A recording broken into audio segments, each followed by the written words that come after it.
रक्षाबंधन की सभी लोगों को शुभकामनाएं। आइए आज हम लोग रक्षाबंधन पर विशेष चर्चा करेंगे, जिसमें रक्षाबंधन क्यों मनाया जाता है और उसका शुभ मुहूर्त कब है। तो रक्षाबंधन की पौराणिक कथाओं के विषय में हम आप लोगों से बताएंगे। उससे पहले हम आप लोगों को बहुत बहुत धन्यवाद देना चाहते हैं अपनी भारतीय संस्कृति और हमारी संस्कृति हमारे त्यौहार चैनल में। हमारी भारतीय संस्कृति से संबंधित जुड़ी सभी चीज़ों के लिए हम आप लोगों को हर अच्छी जानकारी देने के लिए कटिबद्ध हैं। आप लोग निश्चित रूप से हमारे साथ बने रहिए, तो आप लोगों को हर अच्छी जानकारी मिलेगी। आइए हम शुरू करते हैं। रक्षाबंधन 2021 में कब और क्या मुहूर्त है। तो राखी बांधने का शुभ मुहूर्त, शुभ समय 22 अगस्त रविवार सुबह 5:50 बजे से शाम 6:03। लेकिन रक्षाबंधन के लिए दोपहर का सबसे उत्तम समय है, जो 1:44 से 4:23 तक। आइए रक्षाबंधन यानी रक्षा बांधते समय जब भाई को बहन हाथ में राखी बांधती हैं, तो उस राखी बांधते समय हमें क्या करना चाहिए। तो दाहिने हाथ में बांधे रक्षा सूत्र, राखी की थाली सजाएं, यानी दाहिने हाथ में बांधे रक्षा सूत्र, राखी की थाली सजाएं। इसमें रोली, कुमकुम, अक्षत, दीपक, मिठाई और राखी रखें। भाई को तिलक लगाकर उसके दाहिने हाथ में रक्षा सूत्र बांधे। भाई की आरती उतारे, भाई को मिठाई खिलाएं। राखी बांधने के बाद भाइयों को इच्छा और सामर्थ्य के अनुसार बहनों को भेंट देनी चाहिए, यानी भाई अपनी बहनों को सामर्थ्य के अनुसार कुछ भेंट प्रदान करें। आइए राखी बांधते समय हमें कौन से मंत्र का उच्चारण करना चाहिए, यानी जब बहन अपने भाई को राखी बांधे तो इस मंत्र का विशेष ध्यान रखे, क्योंकि इस मंत्र से भगवान विष्णु प्रसन्न होते हैं। जैसा कि पौराणिक कथाओं में आप लोगों को अभी हम बताएंगे कि क्या कथाएं हैं, क्या कहानियां हैं, जिससे कि राखी मनाया जाता है, यानी रक्षाबंधन मनाया जाता है। तेन बद्धो बलिराजा दानवेंद्रो महाबल, तेन त्वामपि बदनामी रक्षे माचल माचल। यानी इस श्लोक को ध्यान से समझ लीजिएगा, एक दो बार पढ़ लीजिएगा, और नहीं याद होगा तो कहीं नोट कर लीजिएगा। नोट करके पढ़ करके आप लोग रक्षा बांधिएगा, लेकिन जरूर करिएगा। आइए इस मंत्र का अर्थ बताते हैं।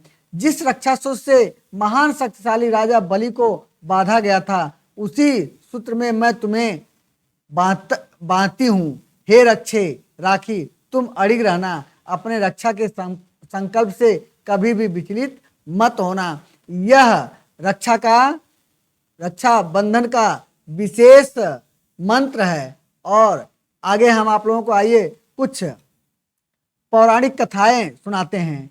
यम और यमुना की कहानी।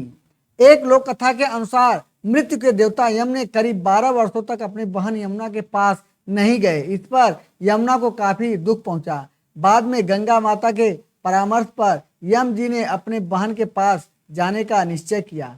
अपने भाई के आने से यमुना को काफी खुशी प्राप्त हुई और उन्होंने यम भाई का काफी ख्याल रखा। इस पर यम काफी प्रसन्न हो गए और कहा कि यमुना तुम्हें क्या चाहिए। जिस पर उन्होंने कहा कि मुझे आपसे बार बार मिलना है। जिस पर यम ने उनकी इच्छा को पूर्ण भी कर दिया। इससे यमुना हमेशा के लिए अमर हो गई। यह एक यम और यमी की कहानी है। जैसा कि यम और यमी, यम मतलब यमराज जो मृत्यु के देवता है, और यमी यमुना, यम यमी ये दोनों भाई बहन यमी से यमुना हुए और यम से यमराज हो गए, और इस प्रकार ये दोनों लोग सगे भाई बहन हैं। तो यह प्रथम कहानी हुई। आइए और कुछ पौराणिक कथाएं जो अभी आपने मंत्र देखा, यह मंत्र इसी माता लक्ष्मी और राजा बलि की कहानी पर निर्धारित है। असुर सम्राट बलि एक बहुत ही बड़ा भक्त था भगवान विष्णु का। बलि की इतनी ज्यादा भक्ति से प्रसन्न होकर विष्णु जी ने बलि के राज्य की रक्षा स्वयं कर दी, यानी करना प्रारंभ कर दिया, ऐसा कहा गया है। ऐसे में माता लक्ष्मी इस चीज से परेशान होने लगी, क्योंकि विष्णु जी बैकुंठ में नहीं रहते थे। अब लक्ष्मी जी ने एक ब्राह्मण औरत का रूप लेकर बलि के महल में रहने लगी। वहीं बाद में उन्होंने बलि के हाथों में राखी भी बांध दी और बदले में उनसे कुछ देने को कहा। अब बलि को ये नहीं पता था कि वो औरत और कोई नहीं माता लक्ष्मी है, इसलिए उन्होंने उसे कुछ भी मांगने का अवसर दिया। इस पर माता ने बलि से विष्णु जी को उनके साथ वापस बैकुंठ लौट जाने का आग्रह किया। इस पर चूंकि बलि ने पहले ही देने का यानी अपना कुछ न कुछ देने का वादा कर दिया था, इसलिए उन्हें भगवान विष्णु को वापस लौटना पड़ा। इसलिए राखी को बहुत से जगहों में भेला यानी बलि के नाम से बेलहा भी कहा जाता है। इस प्रकार यह दूसरी कहानी है। तो ये दो कहानियां आप लोगों को पौराणिक कथाओं के अनुसार आप लोगों को बताए हैं। अगर आप लोगों को मेरी ये बातें या ये कहानी पसंद आए तो आप लोग हमारी संस्कृति हमारे त्योहार चैनल को सब्सक्राइब जरूर करिएगा, बेल आइकन जरूर दबाइए, जिससे आपको हमेशा ऐसे प्राचीन कहानियां और आनंददायक कहानियां मिलती रहें और रोचक कहानी हम आप लोगों को सुनाते रहेंगे।